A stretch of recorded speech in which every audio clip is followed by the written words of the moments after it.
Hello, dun sana salonyo. Allah hampir setahun udah boleh di ranah Minangko. Salamoy tu pulau udah boleh barajo bahasa Minang taroi. Ada cie yang udah pahami kalau bahasa Minang itu simple. Indah batele-tele, kato-katonyo pendek saja. Kalau dalam bahasa Inggris panjang-panjang. Udah agak contohnya. Pertama, kalau ada orang yang suka maagia sesuatu, sudah tu nyo minta pulo balia. Dalam bahasa Inggris, give something and then after ask it back again. Panjang. Kalau dalam bahasa Minang, pendek senyo. O lo lidah. Pasti dun sana tahu siya kawan dun sana yang o lo lidah. Waktu pacaran dulu, babalian hadiah banyak-banyak. Pas la putui baminta balia. Iyolah sabana o lo lidah.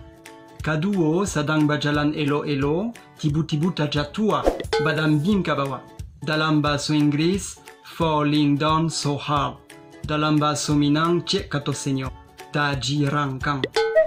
Elo-elo berjalan sana, pakai mato, jangan sampai tajirangkang. Sakitnya tak barado, tapi malunya indah tahan. 6 di ujuan-ujuan bulan, tak ada pitilai dah. Dompetlah kosong, kok sakulah cabia. Dalam bahasa Inggris, I don't have money anymore. Dalam bahasa Minang, bansai. 6 ampe, kadang ada orang tu nan sibuk saja mengurus orang lain. Manggece saja taroi. Awak dah peduli lai do, tapi nyo mangga dua taroi.